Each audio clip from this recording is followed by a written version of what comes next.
pada tahun ini. Akan tetapi yang memang perlu diperhatikan untuk kemudian melakukan penegakan hukum terhadap seseorang yang diduga melakukan tindak pidana korupsi, ada beberapa memang ini ada unsur politisnya atau tidak.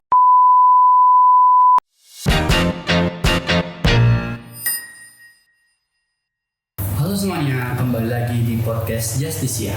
Di sini ada saya Muhammad Mustafa Bisri dari Akademi Lembaga Departemen Riset dan Keilmuan, dan di sebelah saya ada teman saya.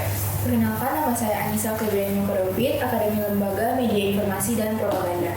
Di podcast kali ini kami akan membahas sebuah kasus dari mantan Menteri Perdagangan di Indonesia. Kasus ini menjadi polemik panjang karena kasusnya sudah terjadi pada tahun 2015, namun kembali di-up setelah pelantikan Presiden Indonesia tahun 2024. Kemudian di sini saya ditemani dengan narasumber kita. Apa kabar Bapak? Alhamdulillah sehat, Anissa, Mustafa. Bapak, saya izin untuk memperkenalkan kurikulum kita dari Bapak ya. Bapak Doni Noviantana SH merupakan alumni Fakultas Hukum Universitas Islam Indonesia angkatan 2018 dan saat ini bekerja sebagai asisten dosen di Fakultas Hukum Universitas Islam Indonesia dan junior associate lawyer di Wahyu Priyanka Law Firm, serta peneliti di Pusat Studi Kejahatan Ekonomi di Fakultas Hukum Universitas Islam Indonesia. Dan saat ini juga sedang menempuh pendidikan Magister Hukum di UI. Sebenarnya kan kasus ini kan masih menjadi perbincangan yang hangat di sosial media, baik di Instagram, TikTok, dan juga sampai ke Facebook gitu kan Pak. Nah, sebenarnya dari kasus ini tuh apa sih yang dipermasalahkan dari Kejaksaan Agung sendiri itu gitu Pak?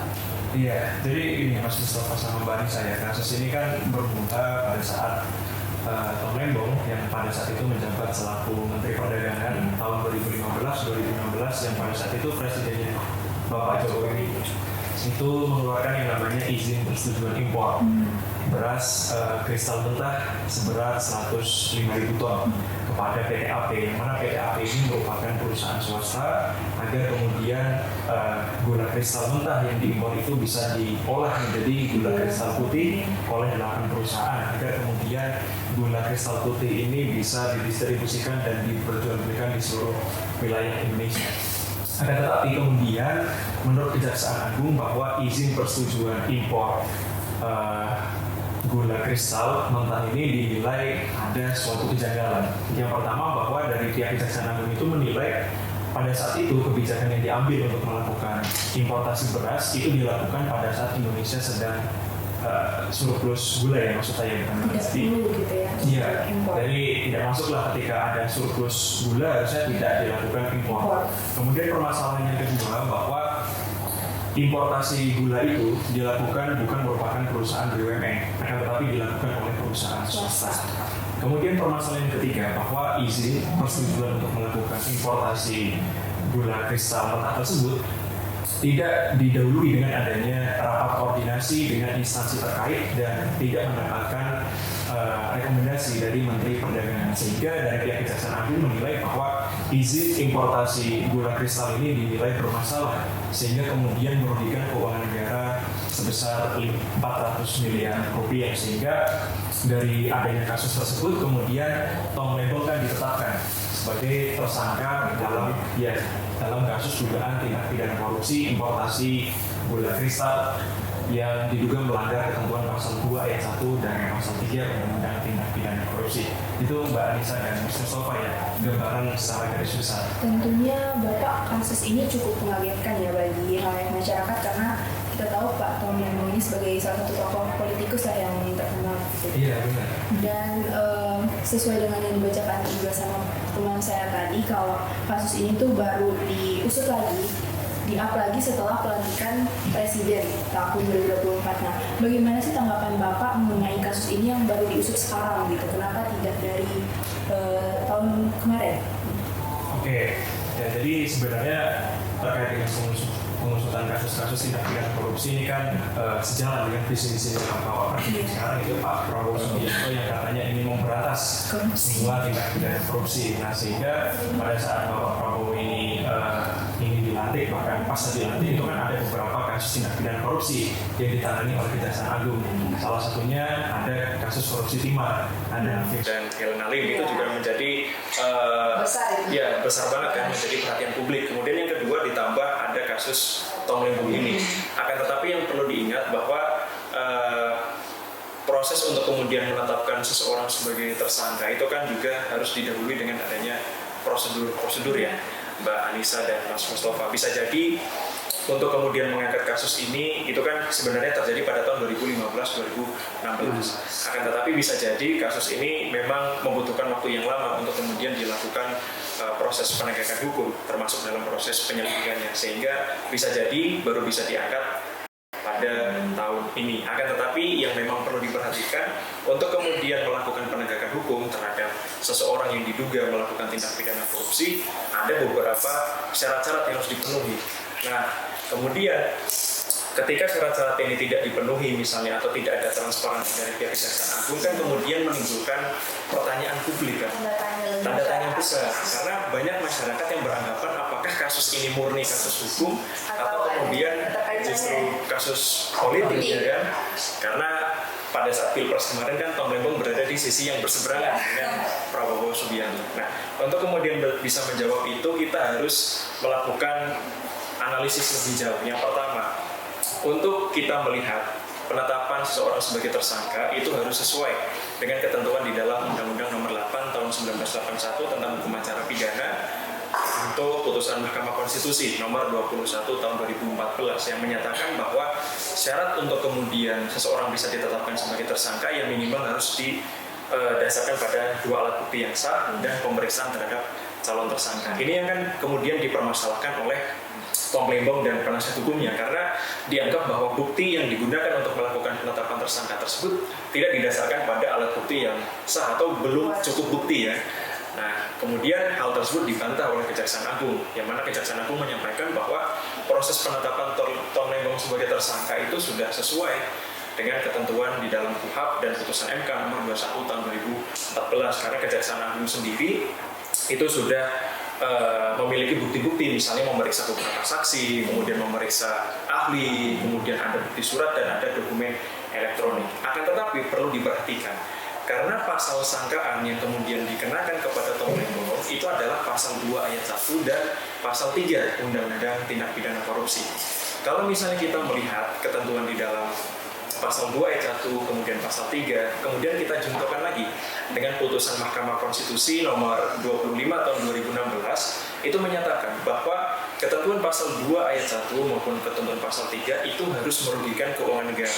Kalau dulunya itu kan dapat merugikan keuangan negara, kemudian melalui putusan MK dinyatakan kata dapat ini inkonstitusional. Sehingga untuk kemudian seseorang itu disangka melakukan tindak pidana korupsi harus ada kerugian keuangan negara secara nyata atau biasa disebut dengan actual loss. Tidak boleh ketika itu masih potensial loss atau praduga perkiraan akan ada kerugian kemudian ditetapkan sebagai tersangka, tidak boleh. Nah, bagaimana caranya untuk kemudian menghitung adanya kerugian keuangan negara secara nyata? Itu harus ada yang namanya LHPKKN. LHPKKN itu adalah laporan hasil penghitungan kerugian keuangan negara yang dibuat oleh Badan Pemeriksa Keuangan atau BPK atau BPKP ataupun akuntan publik. Akan tetapi ternyata pada saat Tom Lembong itu ditetapkan sebagai tersangka pada tanggal 29 Oktober 2024, posisinya belum ada LHPKKN yang dikeluarkan. Iya, terakhir 2020 yang dikeluarkan oleh BPK. Padahal kita mengetahui untuk syarat seseorang ditetapkan sebagai tersangka apalagi diduga melanggar ketentuan pasal 21 dan pasal 3 ya harus ada kerugian keuangan secara nyata. Akan tetapi ternyata Tom Lembong ditetapkan sebagai tersangka 29 Oktober 2024, kemudian pengumuman adanya kerugian keuangan negara senilai 400 miliar itu tanggal 9 November. Nah, ini yang kemudian patut dipermasalahkan dan patut dipertanyakan. Gitu, Mbak Nisa sama Mas Mustafa. Terus kan dari pemecatan Pak Tom Lembong ini sebagai Menteri Perdagangan itu kan pada tahun 2016, di mana itu juga mantan Menteri dari Pendidikan Pak Anies Baswedan itu kan juga dipecat pada saat tahun 2016 itu. Yeah. Nah, apakah ada pihak-pihak terkait yang berusaha memanfaatkan kasus ini untuk menjatuhkan kayak politik dari Tom Lembong itu sendiri atau pihak-pihak yang berada di kekuasaan dari Tom Lembong itu? Mungkin reputasi dari Bapak Tom Lembong ini ya, ada yang menjatuhkan atau bagaimana menjatuhkan? Ya benar, memang kasus Tom Lembong ini kan erat ada nuansa hukumnya tapi erat juga ada nuansa politiknya, karena yang tadi sudah saya sampaikan juga ke Mbak Nisa sama Mas Mustafa bahwa posisi Tom Lembong ini kan ada di pihaknya Pak Anies pada saat Pilpres kemarin. Kemudian yang menang Pilpres dan kemudian menjadi presiden itu adalah Bapak Prabowo Subianto, dan kemudian beberapa saat setelah pelantikan justru Tom Lembong ini ditetapkan sebagai tersangka dalam dugaan kasus tindak pidana korupsi. Nah, apakah memang ini ada unsur politisnya atau tidak? Itu yang bisa menjawab dari pihak Kejaksaan Agung. Karena memang sebenarnya kasus dugaan tindak pidana korupsi yang kemudian diusut oleh Kejaksaan Agung itu kan ada banyak. Akan tetapi kita bisa bertanya, dari seberapa banyaknya kasus tindak pidana korupsi yang ditangani oleh Kejaksaan Agung, mengapa kemudian justru kasusnya Tom Lembong yang didahulukan, yang diangkat? Apalagi kasus ini kan masih menjadi perdebatan di dalam masyarakat. Sehingga memang masih erat terkait dengan unsur politisnya. Akan tetapi yang perlu kita perhatikan selain dari unsur politisnya itu adalah dari unsur hukumnya. Apakah benar Tom Lembong ini kan tadi yang sudah disampaikan Mas Mustafa ya. Jadi dia menjabat sebagai Mendak pada tahun 2015-2016. Akan tetapi perlu dilihat bahwa di dalam surat perintah penyidikan atau sprindik yang dikeluarkan oleh Kejaksaan Agung itu adalah judulnya terkait dengan dugaan tindak pidana korupsi importasi gula kristal mentah pada tahun 2015 sampai dengan tahun 2023. Padahal Tom Lembong itu menjabat tahun 2015 sampai 2016. Setelah itu ada menteri-menteri yang lain. Akan tetapi ini yang kemudian menjadi pertanyaan bagi masyarakat juga. Kenapa judul di dalam sprindiknya itu adalah dugaan tindak pidana korupsi importasi gula kristal dari 2015 sampai 2023, akan tetapi yang diperiksa justru hanya Tom Lembong, dan kemudian Kejaksaan Agung langsung menyatakan bahwa izin persetujuan importasi gula kristal itu bermasalah, padahal importasi gula kristal itu kan dilakukan sampai zamannya Zulkifli Hasan. Selain itu kita bisa melihat bahwa kasus importasi gula kristal ini yang tertinggi justru bukan di zamannya Tom Lembong, akan tetapi di zamannya Zulkifli Hasan pada tahun 2022. Ini kan yang kemudian menyebabkan publik itu bertanya-tanya ketika harusnya ingin menetapkan seseorang sebagai tersangka dugaan tindak pidana korupsi karena kesalahan mengambil kebijakan, ya seharusnya diperiksa terlebih dahulu menteri-menteri yang lain yang kemudian mengeluarkan kebijakan yang sama agar kemudian tidak menimbulkan problematika di masyarakat. Gitu Mbak Anissa dan Mas Mustafa. Kemudian kan pada tahun 2015 sampai 2016 itu kan masih presiden dari Pak Jokowi tersebut. Nah, kemudian update kasus terkini pada saat kemarin waktu sidang itu Tom Lembong itu mengatakan bahwa semua tanda tangan terkait kebijakan itu sudah diteruskan kepada Presiden Jokowi. Jadi secara langsung semua kebijakan yang sudah dikeluarkan oleh Pak Tom Lembong ini sudah melalui kesepakatan dari Pak Jokowi. Nah, apakah pernyataan dari Pak Tom Lembong ini itu menurut Bapak itu apakah bisa membuat dia itu menang dari pra peradilan sebelum peradilan itu? Oke, jadi menarik juga. Ini ketika kita membahas mengenai suatu kebijakan, ini kan pasti berkaitan dengan adanya visi misi. Visi misi itu hanya milik presiden, tidak ada visi misi milik menteri, sehingga bisa kita pastikan bahwa semua kebijakan yang kemudian diambil oleh menteri-menteri terkait, salah satunya Menteri Perdagangan, itu pasti dilakukan atas persetujuan dari presiden. Akan tetapi yang menarik di dalam kasus ini, memang benar di dalam kabar terbaru surat izin keputusan terkait dengan izin importasi gula kristal itu kan sudah ditembuskan atau didisposisikan kepada Bapak Presiden dan sudah disetujui. Seharusnya dari pihak Kejaksaan Agung juga memeriksa presiden yang saat itu menjabat yang kemudian menyetujui adanya kebijakan tersebut, yaitu Bapak Presiden Jokowi, agar kemudian dari pihak Kejaksaan Agung mendapatkan fakta yang utuh. Jadi selain tadi memeriksa menteri-menteri setelah Tom Lembong yang kemudian melakukan kebijakan yang sama juga terkait dengan importasi gula kristal, juga harus melakukan pemeriksaan terhadap presiden yang saat itu menjabat agar kemudian mendapatkan fakta yang menyeluruh, fakta yang konkret apa sebenarnya yang melatar belakangi dilakukan kebijakan importasi gula kristal, sehingga tidak menimbulkan adanya ya di kalangan praktisi maupun akademisi hukum.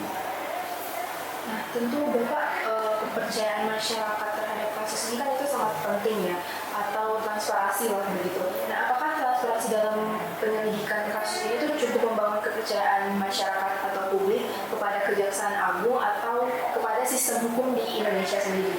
Oke. Jadi kalau misalnya kita melihat bahwa Kejaksaan Agung ini kan merupakan salah satu instansi yang mendapatkan kepercayaan, nilai kepercayaan publik tertinggi di Indonesia daripada aparat penegak hukum yang lain, termasuk kepolisian maupun dari KPK itu sendiri. Nah, kemudian pada saat Kejaksaan Agung menetapkan Tom Lembong sebagai tersangka kasus dugaan tindak pidana korupsi, ini berita langsung menyebar ke seluruh Indonesia. Bahkan berita ini sudah menyebar ke mancanegara. Nah, akan tetapi yang perlu kita perhatikan, pada saat Tom Lembong ditetapkan sebagai tersangka, ini kan dari publik mempertanyakan apakah benar kemudian Tom Lembong itu melakukan tindak pidana korupsi. Karena yang selama ini persepsi yang ada di masyarakat kan Tom Lembong merupakan orang yang baik ya kan, nggak neko-neko dan lain sebagainya. Nah, sehingga menurut saya pribadi bahwa kasus penetapan tersangka Tom Lembong ini bisa menjadi taruhan harga dirinya Kejaksaan Agung. Kan pada saat ini sedang diajukan pra-peradilan ya Mas Mustafa dan Mas Nisa ya. Jadi kalau misalnya nanti dari putusan pra-peradilan, dari hakim pra-peradilan yang menyatakan menerima permohonan pra-peradilan dari pemohon dalam hal ini Tom Lembong, maka kemungkinan reputasi dari Kejaksaan Agung akan sedikit menurun. Karena dia melakukan tindakan yang tergesa-gesa untuk menetapkan seorang sebagai tersangka. Akan tetapi sebaliknya, jika ternyata kemudian permohonan pra-peradilan yang diajukan oleh pemohon dinyatakan ditolak atau tidak dapat diterima oleh hakim pemeriksa perkara pra-peradilan, bisa jadi reputasi Kejaksaan Agung bisa naik kembali. Akan tetapi ini kan yang perlu kita kawal bersama. Apakah benar kemudian penetapan tersangka yang dilakukan oleh Kejaksaan Agung ini sudah sesuai dengan ketentuan hukum yang berlaku, atau justru ini merupakan tindakan sewenang-wenang yang dilakukan oleh Kejaksaan Agung. Kemudian pada saat pra-peradilan kemarin itu kan dari Kejaksaan Agung ini kan menghadirkan dua ahli hukum yang dihadirkan sebagai dari Kejaksaan Agung sendiri. Nah, tetapi dari kuasa hukum dari Tom Lembong, Aris Yusuf Amir itu menilai naskah yang dihadirkan itu merupakan sebuah plagiasi. Nah, itu apakah juga menjadi hal yang bisa membuat dari pihak Tom Lembong itu akan memenangkan dari kasus ini? Oke, jadi ketika ini kan pada saat perkaranya sudah disidangkan ya terkait dengan sidang pra-peradilan. Nah, yang diuji di dalam sidang pra-peradilan itu adalah mengenai keabsahan upaya paksa yang dilakukan oleh pihak Kejaksaan Agung selaku pihak penyidik dalam menangani dugaan tindak pidana korupsi importasi gula kristal mentah ini. Nah, kemudian yang dipermasalahkan oleh Tom Lembong beserta kuasanya tadi ya Bang Ari Yusuf Amir, itu kan yang pertama bahwa penahanan tersangka tidak sah, kemudian yang kedua penetapan tersangka juga tidak sah. Salah satunya didasarkan dari adanya surat yang diplagiasi itu tadi ya. Akan tetapi kalau misalnya kita mencermati lebih seksama, ada latar belakang lain yang kemudian menyebabkan dari pihak pemohon ini mengajukan pra-peradilan tentang sah tidaknya penahanan maupun sah tidaknya penetapan tersangka. Kalau misalnya kita melihat di dalam sah tidaknya penahanan, karena kan kalau misalnya kita mendasarkan dalam ketentuan Undang-Undang 8 1981 tentang hukum acara pidana, syarat penahanan itu kan ada dua, ada syarat objektif, ada syarat subjektif. Syarat objektif itu ketika tindak pidana itu diancam dengan pidana penjara di atas 5 tahun, dia bisa dilakukan penahanan. Akan tetapi diperhatikan ada syarat subjektif. Syarat subjektifnya itu apa? Ada kekhawatiran dari pihak penyidik ketika tersangka akan melarikan diri atau mengulangi tindak pidana atau menghilangkan barang bukti. Nah, ini yang kemudian dipermasalahkan oleh Bang Ari Yusuf Amir, karena dari beberapa surat panggilan yang dikeluarkan oleh Kejaksaan Agung, Tom Lembong ini selalu kooperatif, selalu datang dan kemudian menjelaskan apa adanya, sehingga tidak ada tidak ada yang namanya urgensi untuk kemudian dilakukan penahanan terhadap Tom Lembong. Ditambah lagi penahanan itu dilakukan pada saat Tom Lembong diperiksa terakhir sebagai seorang saksi. Kemudian terkait dengan penetapan tersangka. Penetapan tersangka ini dipermasalahkan karena yang tadi saya sampaikan, selain adanya misalnya bukti yang diplagiasi itu tadi, bukti surat, bahwa pada saat Tom Lembong itu ditetapkan sebagai tersangka dalam dugaan kasus korupsi terkait dengan importasi gula kristal mentah ini, bahwa posisi penetapan tersangka itu tidak didasarkan dari adanya LHPKKN tadi. Padahal kita harus menggarisbawahi pasal 2 ayat 1 dan pasal 3 Undang-Undang Tipikor itu adalah delik material. Artinya apa? Untuk kemudian menetapkan seseorang melakukan tindak pidana korupsi yang diduga merugikan keuangan negara atau perekonomian negara, berarti harus jelas terlebih dahulu kerugiannya ada berapa, kemudian kerugian itu disebabkan karena apa, nominalnya berapa, yang itu semua termaktub di dalam LHP-KKN yang dikeluarkan oleh BPK maupun instansi lain yang terkait. Ibarat gini, ketika ada seseorang diduga melakukan tindak pidana pembunuhan, ketika ada seseorang diduga melakukan tindak pidana pembunuhan yang kemudian ditetapkan sebagai tersangka, kan harus ada yang namanya visum et repertum, harus ada otopsi dulu. Karena pembunuhan yang sebagaimana diatur di dalam pasal 338 maupun 340 pembunuhan berencana itu delik material, sehingga harus dibuktikan terlebih dahulu apakah benar orang meninggal itu karena dibunuh atau justru dia meninggal karena penyakit misalnya. Berarti kan harus ada visum et repertum maupun hasil otopsi. Nah, di dalam tindak pidana korupsi juga sama, apabila pasal sangkaannya juga pasal 2 ayat 1 maupun pasal 3 yang itu merupakan delik material. Sehingga ini patut kita nantikan apakah nantinya permohonan yang diajukan oleh pemohon ini akan diterima atau justru ditolak oleh hakim pemeriksa perkara pra peradilan. Baik, tentu dari bukti-bukti yang keluar ya dari Kejaksaan Agung, apakah itu ada bukti yang kuat yang mendasari tuduhan tersebut gitu yang dikeluarkan oleh Kejaksaan? Oke, jadi kalau misalnya kita berbicara mengenai alat bukti ya di dalam perkara pidana, kita harus melihat ketentuan di dalam pasal 184 ayat 1 KUHP. Ada 5 alat bukti. Yang pertama ada keterangan saksi, kemudian ada keterangan ahli, surat, petunjuk, dan keterangan terdakwa. Yang kemudian melalui Undang-Undang ITE kan diperluas adanya bukti elektronik berupa dokumen elektronik maupun informasi elektronik. Nah, sepanjang ini dari pihak Kejaksaan Agung kan sudah mengeluarkan statement bahwa penetapan tersangka yang ditujukan kepada Tom Lembong ini sudah didasarkan pada minimal alat bukti yang sah, karena ada pemeriksaan saksi, kemudian ada pemeriksaan ahli ya, dari keterangan saksi, keterangan ahli, kemudian didapatkan bukti surat, kemudian ada dokumen elektronik dan ada bukti petunjuk. Akan tetapi apakah yang dibutuhkan itu hanya alat bukti yang cukup saja minimal 2 alat bukti? Tidak. Harus dilihat apakah alat bukti yang kemudian digunakan Kejaksaan Agung untuk menetapkan Tom Lembong sebagai tersangka itu alat bukti yang relevan, yang berkaitan dengan tindak pidana korupsi importasi gula kristal mentah yang diduga dilakukan oleh Tom Lembong. Kalau misalnya kita melihat yang pertama, tadi pada saat penetapan Tom Lembong tanggal 29 Oktober belum ada LHP-KKN, laporan hasil penghitungan kerugian keuangan negara dari BPK maupun BPKP atau akuntan publik. Kemudian yang kedua, ternyata ada saksi yang saya rasa penting, yaitu Dirjen Perdagangan Luar Negeri. Ini yang kemudian juga mengetahui alasan kenapa dilakukan importasi gula kristal putih, gula kristal mentah maksudnya, yang kemudian diolah menjadi gula kristal putih. Akan tetapi ternyata Dirjen terkait dengan perdagangan luar negeri ini baru diperiksa setelah Tom Lembong ditetapkan sebagai tersangka. Ini yang kemudian menjadi perhatian kita semua, karena syarat untuk kemudian menetapkan seseorang sebagai tersangka bukan dari segi kuantitasnya ya, bukan dari segi jumlah alat buktinya saja, tapi dari segi kualitas alat buktinya. Apakah alat bukti yang kemudian digunakan untuk menetapkan seseorang sebagai tersangka itu relevan atau tidak, atau justru kemudian alat bukti yang digunakan ya sebatas alat bukti saja, saksi-saksi yang tidak relevan diperiksa dan sebagainya. Padahal yang seharusnya dilakukan ya melakukan pemeriksaan, ya melakukan kemudian pengumpulan alat bukti yang relevan terkait dengan perkara yang terjadi. Itu Mas Mustafa dan Mbak Nisa.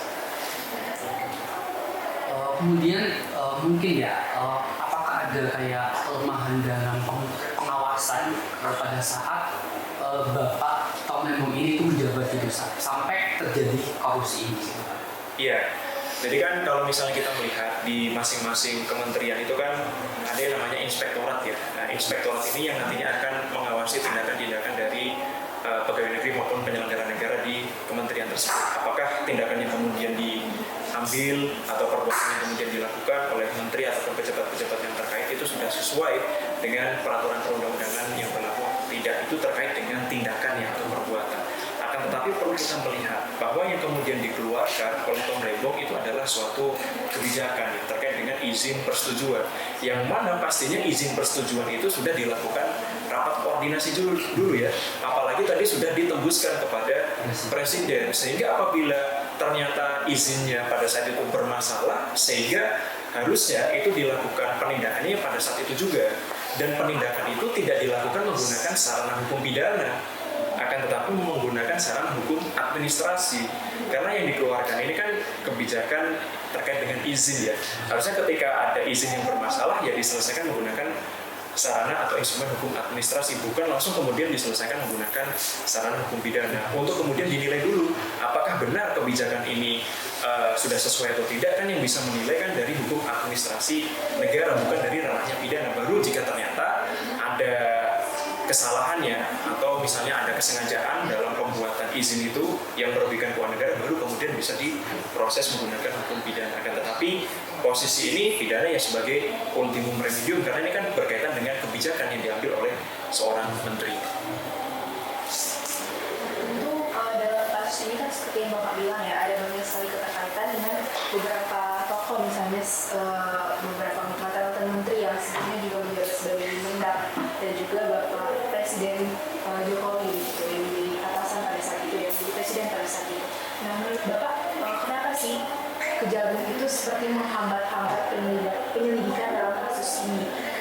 Ya, kalau misalnya kita melihat statement dari Kejaksaan Agung ya, pihak Kejaksaan Agung kan menyampaikan bahwa iya nanti kita akan memproses menteri-menteri terkait apabila ternyata di dalam pengembangan menteri-menteri terkait juga ikut terlibat. Seharusnya kan tidak seperti itu, karena kita melihat di dalam surat perintah penyidikan itu kan dugaan terkait dengan importasi gula kristal mentah dari tahun 2015 sampai tahun 2023. Sehingga jika kita melihat secara sesama kalimat di dalam sprindik atau surat perintah penyidikan itu kan kita bisa menduga bahwa kasus penyalahgunaan izin terkait dengan importasi gula kristal ini ya terjadi dari tahun 2015 sampai 2023, dan itu semuanya bermasalah karena sudah ada di dalam sprindik yang dikeluarkan oleh Kejaksaan Agung. Sehingga harusnya sebelum menetapkan Tom Lembong sebagai tersangka harus diperiksa terlebih dahulu semua menteri perdagangan dari tahun 2015 sampai dengan tahun 2023, yaitu Zulkifli Hasan. Apalagi di tahun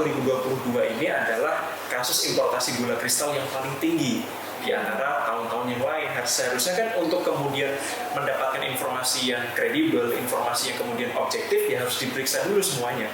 Baru kemudian ketika ternyata ada permasalahan terkait dengan izin itu, ya semua menteri ini bisa dimintai pertanggungjawaban pidana, tidak hanya satu menteri saja. Ini kan bisa menunjukkan bahwa kasus penegakan hukum yang dilakukan oleh para penegak hukum di Indonesia bisa kita kategorikan sebagai tebang pilih kalau misalnya seperti itu kan.